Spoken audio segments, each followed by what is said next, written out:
Hey Recording in everyone, progress. recording in progress. I wish I could Uh, not do that. if it's recording, then it lets you know you gotta be ready. But welcome to the podcast. That lovely introduction, but we're already off to a good start. I'm Robert. Thank you for tuning in. And yeah, we're just gonna, we're professionals. We're just kind of, we can be idiots when we want to be. But anyways, thank you for watching. And my guest in the corner is Jenn Henry. How are you doing on this lovely Wednesday afternoon? I am fantastic. Thank you very much. Leave it to me to walk in and just kick the wheels off of it. Um, Lovely. for whatever reason, every time I hear yeah, we can be idiots sometimes. So Yeah, that's there's the part of the job. introduction. Yes, I'm Yeah, acting. I'm acting. I'm acting. I'm pretending we to be an are. idiot. We That's what it are. is. We have to study the. Mhm. We have to study the theatrics. We study the Shakespeare and what have you. We're Yeah. cause. So yeah. But in all seriousness, thank you for joining me today. It's gonna be a lot of fun just talking about stuff and just do stuff and just stuff in general. So, I guess my first question is, how has this year been for you? Because I know we're in like November, which is nuts. Because Yeah. literally it was just, I remember January was just here and now we're kind of like about to like in 2 months it's going to be January again. So it's this year has kind of been like a blur. So how would you describe like if you were to give your retrospective for 2023 in a nutshell? I can't disagree with you in that weird sense that this year feels like it has just rather folded over on itself. I know, Uh, right? Oh my Almost like God. startlingly. I know that there's truth to the adage that the older that you get, the the more it seems like time moves faster and Yeah. faster. It seems even startlingly so this past year, and I'm not sure what to attribute that to. I didn't get significantly older this year, just the 1 year. And yet this year just seems to have ripped by. And the retrospect, I guess time flies when you're having fun. So there's that. Um, Work has been comfortably smooth for the most part. We have our ups and downs and some cool highlights, personally as well as work wise. I got to work with Warframe, which has been kind of a bucket list thing, and I got to do more work with Cryptic and Wizards of the Coast and Void Interactive, and so the retrospective definitely is growth and advancement, I think.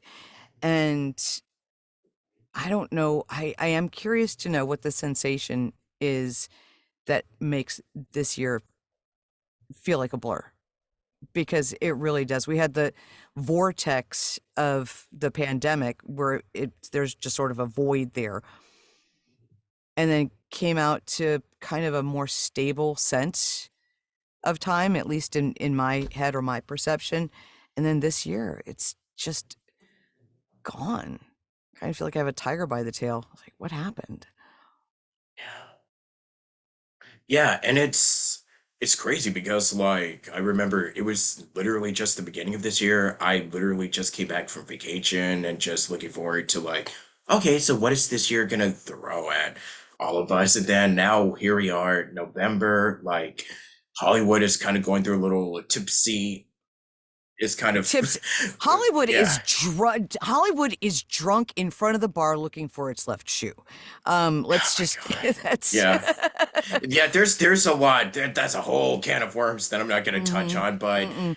No, um that's not my scope. That's not my I'm not in any kind of position to comment or maybe even have an opinion. Of course I have opinions on everything. It's certainly yeah, not but my scope of expertise totally. to offer anything. Yeah. Yeah. And not just even with Hollywood, but like the world has kind of been like I don't want to start this off on a downer, but like let's just be real. The world has kind of been in a let's just say that it's literally been on fire, and Yeah.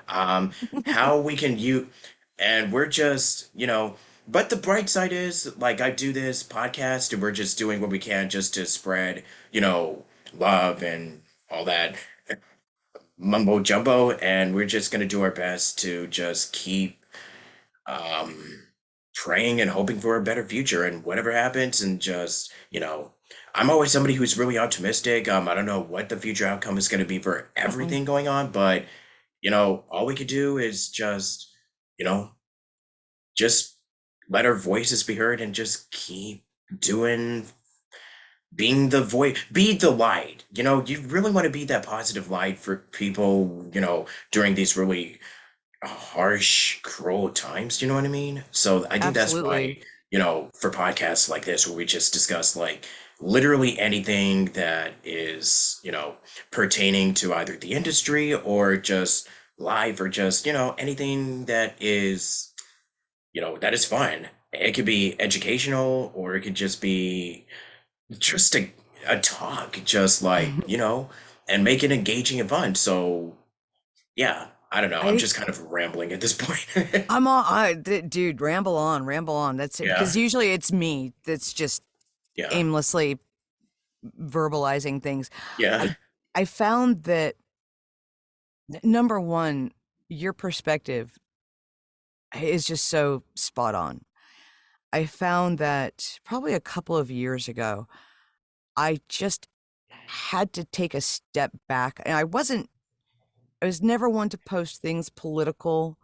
Um, and that's not to say that I was one who I won't sit silent. But what I realized in seeing so many other people's posts, I believe that silence is golden, duct tape is silver. And there's are you still being heard if nobody's really listening? And I became mindful of asking myself the questions, does it need to be said? Does it need to be said by me? Does it need to be said by me right now? And when I did, and that's a Craig Ferguson quote. And when I distilled a lot of things down, I realized through blistering self awareness that largely I was just looking for some element of validation and talking to hear myself, if you will. Now, I wouldn't suggest that other people are doing that necessarily, but I'd certainly found for myself that my opinions became far fewer and farther between when I became cognizant of why am I actually posting something?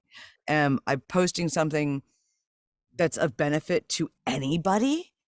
Or do I just want people to pat me on the back because they think I said a good thing? At the end of the day, I found startlingly few opinions that I have on things are ever going to move the needle on anything. So then I was just contributing, if I made some sort of a post that was insightful, not one to post incendiary things because who needs the more fire.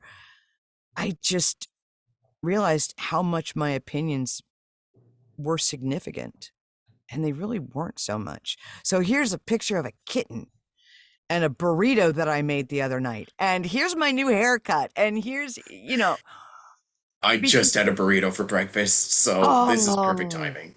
was Yeah. it a good frozen one too? Or I a warmed it up in bad the frozen micro. one? No, I just warmed it up in the microwave for like Oh, a is it minute. like a legit burrito? Oh man, Yeah, yeah, yeah, yeah. Yeah. that's I've manna. That I've is kind of manna right started there. eating burritos recently, so I love burritos. I love so many things that if you can fold it into a tortilla or put it mm, on a stick, mm, I that think I don't have one pretty on a stick. that's that's my favorite food group right there. Food on a stick or food wrapped in a tortilla. Nice. That's my favorite food groups right there.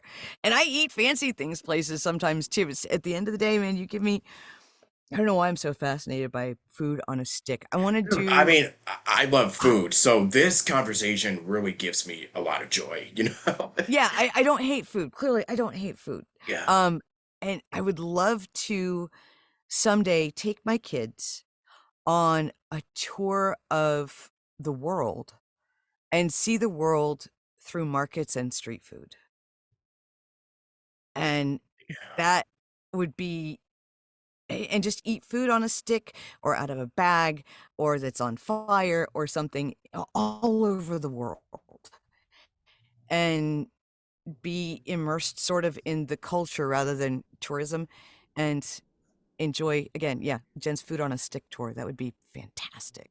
What's your favorite thing to eat, like ultimately?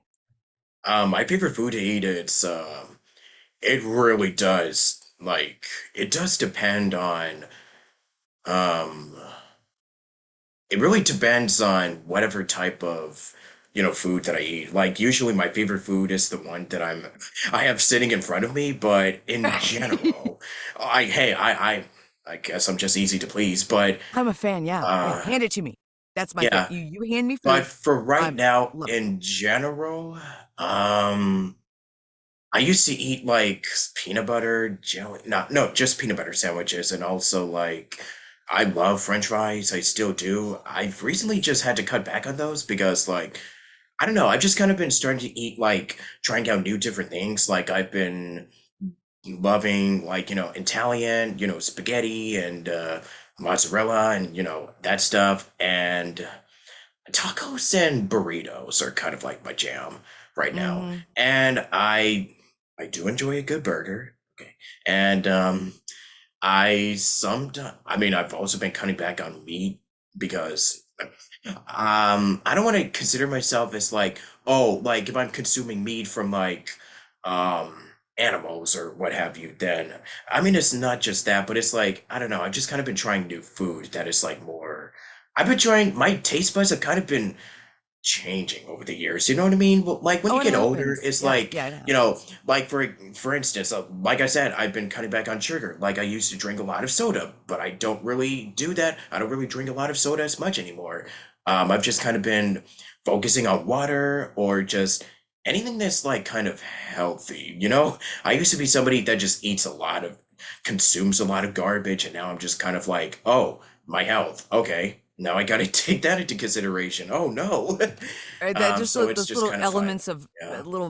mindfulness Yeah, that seep when you in. become Oh, an yeah. adult, it's like you have to learn how to do the adulting stuff. I was just saying on like the last few days, like you gotta now when you get older, it's like, your parents say don't spend all your money in one place. Well, you're an adult now, you got a bank account, and now you gotta make sure that money doesn't go to waste and you're Mhm. investing in it.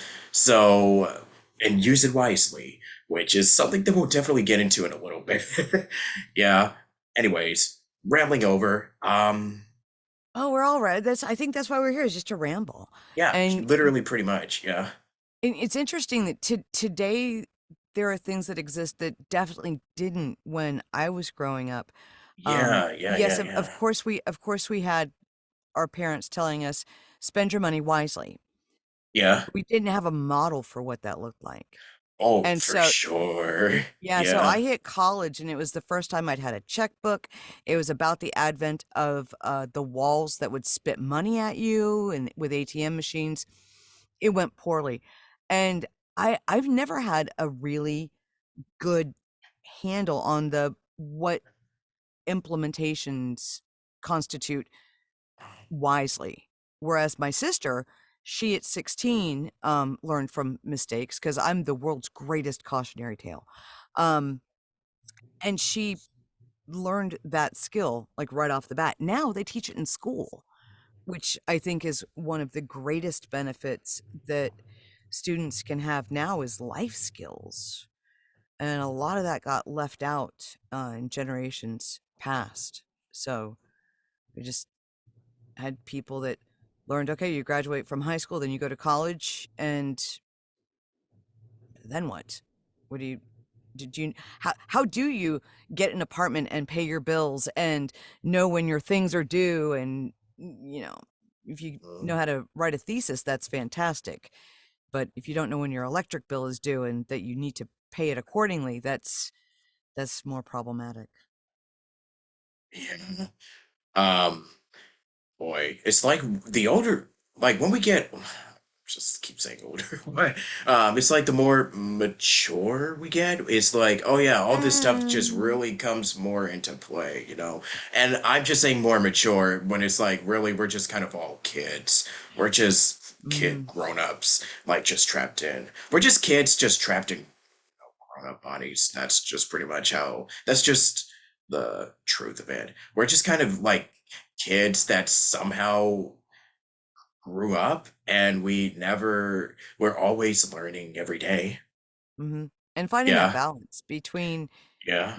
being a 3rd grader jacked up on pixie sticks and still being Mm. responsible and accountable and, doing the things that are expected of us by society while also maintaining that childlike element and coming into adult if you can come into adulthood with it, that's great. A lot of people don't come into adulthood with a sense of play and being able to give themselves permission to play. And that's one of the things that I love about doing workshops and workouts with you is I love your process. Your process is very unencumbered.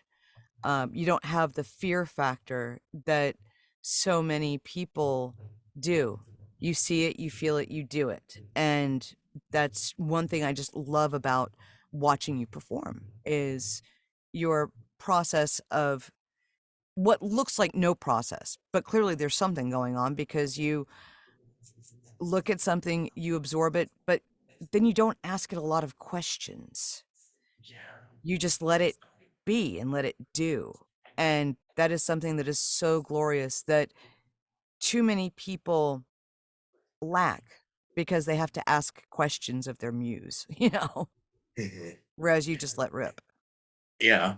Um, for context, and we'll probably share a little bit about this, like, towards the end, but I've done, and this is something that's really important, like, for, sorry that I saw something outside, but, and this is something that's super important too, is like, as actors, we do workouts, I mean, literally work out, for like physical fitness and exercise. I'm all for that. And we also do voiceover workouts where we get commercials, we get like a copy that we wanted to, you know, perform and give feedback. So that's another like a piece of advice that I will say to everyone. Like, if you wanted to do this, like voiceover workouts, like get into a small group and whether it's accountability or just if there's a character that you want to do, like if they're like say if it's an audition that is due on a certain amount of time, or just to get some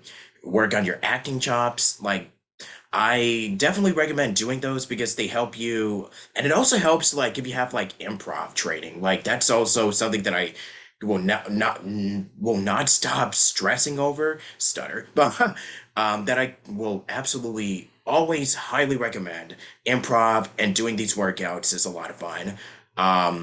Just so it helps you learn, like, okay, so if there's like a take that you wanted to do, like give it a, and sometimes as actors, like when we get like an audition copy or a script, like most of the time, and we don't really have a lot of time to prep up for these, so most of these can be like I recently did an interview with Bob Bergen, and the process goes is like when voice actors get a script, most of the time, it's usually not even a cold read, it's a frozen read, where it really is, where you get a copy and then you give it first, you go on the first take, and then it's like, okay, just go with what your instincts are. Like if it's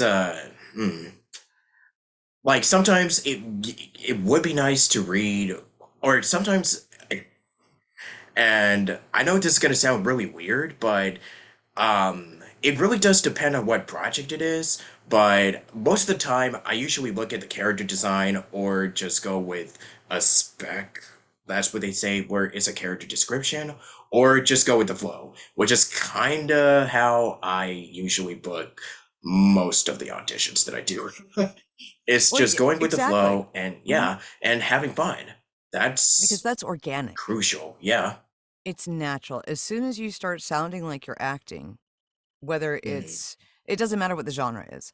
As soon as it sounds like you're acting and that is audible, then you're kind of done for.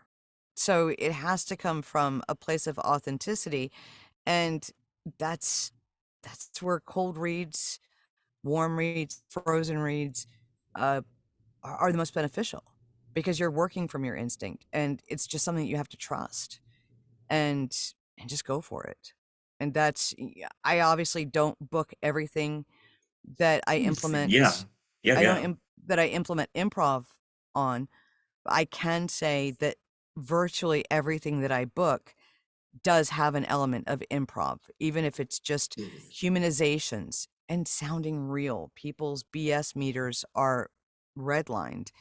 So allow yourself to not pick things apart and let it be organic and organic.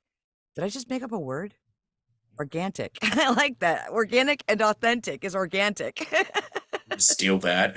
Yeah, we have a new Robert, we made a new word today, organic. Um, and just let it happen. We we are so prone to letting things get in the way of that.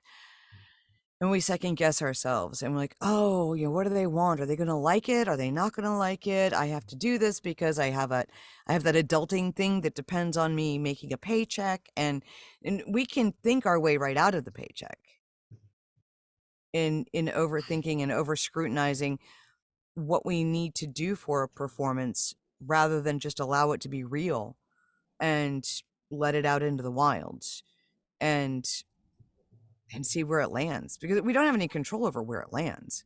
So just let it go. Just do the thing. I think one of the best pieces of advice that I ever received was if you get like an audition piece and you read the description and the characters, it's like if you read well, okay, definitely do not stray away or like just completely go off the No. grid, so to speak, but Mm-mm. definitely respect what the writer and the director and the client, because they spend a lot of time with this, so you definitely do want to respect what they have. And then for the Mm-hmm. second take, go definitely do something like that can be, hmm, how can I put this? Go with a take that can really catch them by surprise in a good way, but still respecting the copy. But only do a second take if it's totally different from your first read. Absolutely. And sometimes, or just go with the flow, go with your gut punches and having fun. That was just the best piece of advice that I ever gotten. I don't remember who said that, but that was, I don't know if it was Richard Horvitz or Crispin, either one of the two. Um, oh yeah, by the way, definitely take Richard and Crispin's classes. Really good people. But anyway, Absolutely. but in all of the years of voiceover, like I know that you've been in this for a very, very, very long time, so I'm just gonna avoid the, oh, how did you get into this, blah, blah, blah, blah. Thank you. But instead, I will ask so when you first got your start in the business, was it kind of like, something that you knew in your heart that this was what you wanted to do, like from a very, very young age? Was this the path that you were set on for life, or was it kind of like one of those career paths where it's like, maybe I'll just give this a shot and see if it's for me, No, and you had it something was. else in mind, yeah. Yeah, no, it wasn't the latter. I was always the kid. I have a background in radio as well, and that Good old was radio. yeah, good old radio, right? The I was the kid that was always putting on the shows in the garage, and then later with 2 tape recorders creating production in my bedroom with, hoping that the DJ wouldn't talk over the front of the song so I could record one thing here and then record my voice on the other cassette and then double it back over. And I believe that it was something that I was always meant for. How it was going to manifest, I just wasn't sure. I mean, if I'd had my druthers, I'd have been on Broadway as a teen. I grew up watching Fame, and you got to pay your dues, and this is where you start paying, and fantasies of Juilliard and so forth and so on. And I did not dance well because I'm not terribly coordinated and I don't hear all that well, sort of. In certain circumstances. So I didn't dance. Acting wasn't really encouraged. I became the funny kid because I couldn't run fast. And so the sense of humor and improv and thinking on my feet, all of these things just laid foundations, I think. And then I dabbled in stand up when I was older. And what I realized is that I was at a place in my life, a station in my life, if you will, that I was way past any allure of being a starving artist. I was working full time in the corporate world. I was in the medical field, and I loved to go and do stand up on open mic nights and stuff. And I worked with different improv groups uh, around Florida and did some fun, cool stuff. But I was not going to, the whole living in my van and working for chicken wings, not where I wanted to sort of back my life up and start over again from there. So I just sort of stayed close and around the industry. And then when radio crashed and burned in a just spectacular way, it was time for voiceover. And I just didn't give the universe another alternative. It was just what was going to happen. So I built a studio and did the thing. And I sucked when I started. I was freaking awful. I still sounded like a rock jock. There was a sense, I believe, of rawness about what I put out there because I didn't know what I was doing. So I didn't know what I was doing wrong or if I was doing something wrong to change it. And so I think I sort of came in with an authenticity and then trained around it ultimately. That was too many words. I felt like that was too many words. All good with me. I'm.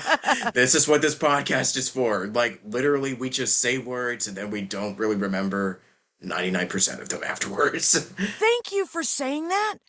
I really appreciate you saying that because I don't pay attention to what I'm saying in a lot of To be fair, situations. neither And do I, and man. it's just gone. It's just gone. It was Yeah. so cool that thing you said in that place. Oh, thanks. I don't listen to me that much. Mm, So it's always very cool and when it turns out that I've said something that doesn't suck, that's great. yeah. So you tell me, what now you're in California. Are you native to California? Yeah, I'm like around like LA or I'm like closer to Orange County, but I have lived in like the South Bay area for Mhm. like, Torrance, what else is out there? Carson, those cities. At least around that area. So I've been in the LA for about 24 years. Like I was literally born and raised here for like 20 years pretty much. I'm 24, so yeah, it's a long time. Um, And I love that you're 24 and talking about getting older because I don't know that I recognized that until significantly later, and I'm quite literally more than twice your age.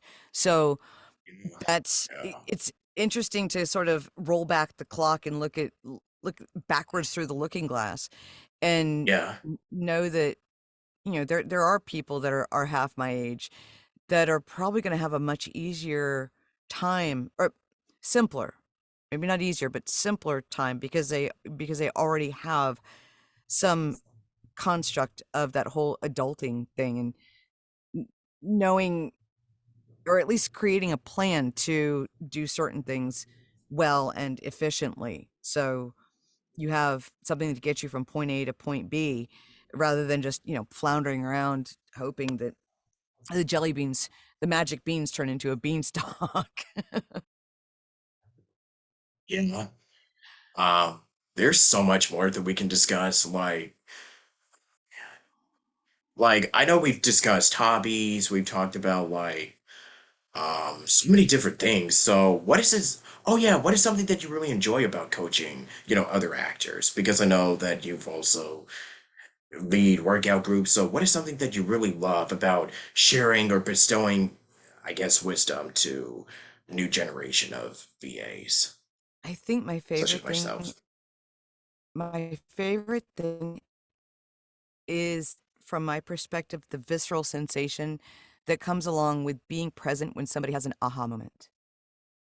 Just being able to share that space when somebody accesses something that's brand new to them.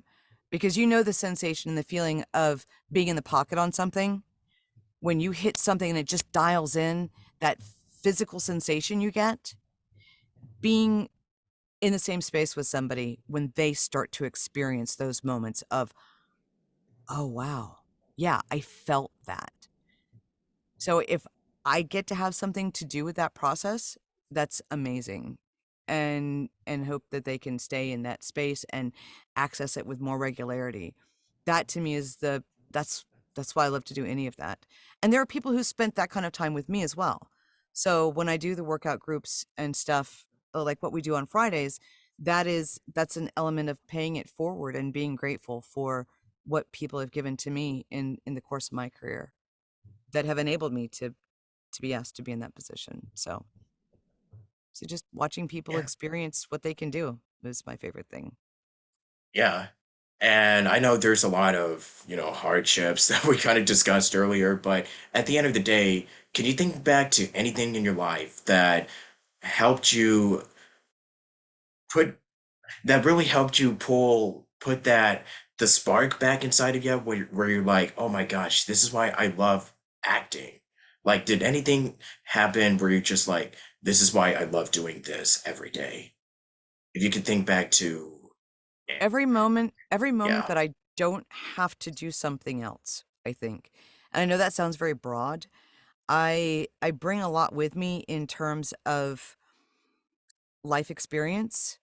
So being able to reclaim those moments and utilize them to my benefit, be they positive, negative, traumatic, neutral, whatever, to be able to dig into a bag of tricks and moments and experiences to take the bad stuff and the garbage and pull it out, look at it and say, you know what, this is mine now, instead of letting it control me in some way in my own neuroses. And then just sweeping it all together into a pile, rolling around in the middle of it, stand up, and then whatever is stuck to me, throw it onto the microphone.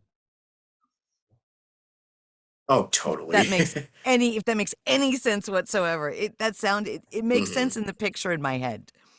I'm Yeah, hypervisual. I'm not. hypervisual, so I mean, look, that's what I'm it looks also. like. It's the neurodivergence, we're kind of like, yeah, we Mhm. kind of paint this big picture in our heads, and then it's like we don't even know what we're saying half the time. So, Mm-mm. Nope, yeah. it's just describing Ah, that picture. Most of the time, ah, that is all I'm doing is just describing the yeah. picture in my head. I also do like for your brand, it's kind of all like unicorns, and I just wanted to mention that. I meant to say it earlier, but it's like, oh my gosh, yes. It's That's what we need more in our lives. Thank you. And the cool thing about unicorns, I believe, is they don't fart glitter because that's what they eat. That's what they turn things into.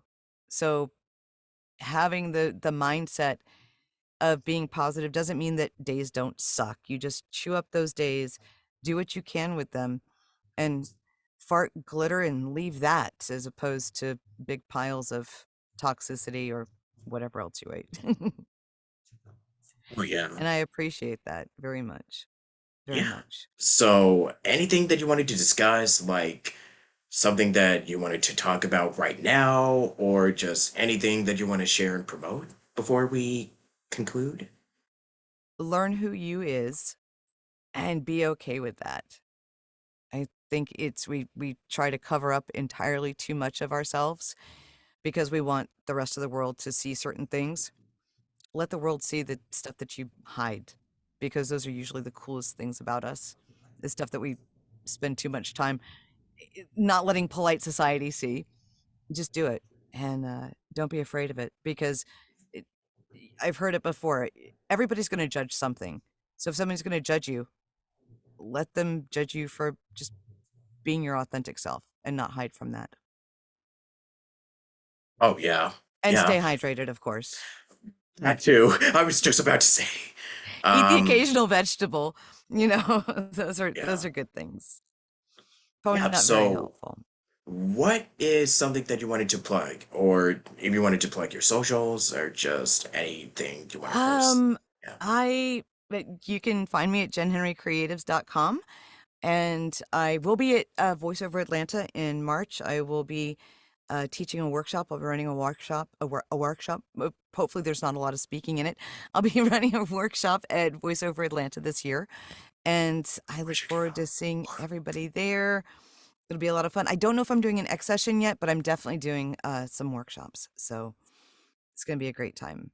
I look forward to. I hope you can get there, and if I don't see you before then, hopefully I can make it out to LA before then. Yeah, I guess I can only do like the LA events. I can't go to Atlanta this year. Maybe next year, we'll see. But yeah, It's a trek. It's definitely a trek. yeah. Um, join VO weekly work. What is it? The VO Heaven Wow. workouts. Yeah, Yeah. the Wow. VO Heaven workouts. Wow. Wow. The wow workouts. Yes. And Wow. Owen Wilson. what what is I don't even have the web address with me. Um if you look up Larry Hudson, Yeah. the VO Great group of Heaven, people. Yeah. voheaven.com. Yeah. And And I'll also come find us there. I'll put in other resources in the description, but Okay. regardless, we should do a part two of this sometime. But thank you so much for being here, Jen. It's a real pleasure getting to ramble with you for like over 30 minutes. But I think it's regardless, fantastic. Thank you yeah, so thank much. you everybody for watching and stay tuned for next time. This is Robert Jackson signing out, and until then, stay creative. Bye bye.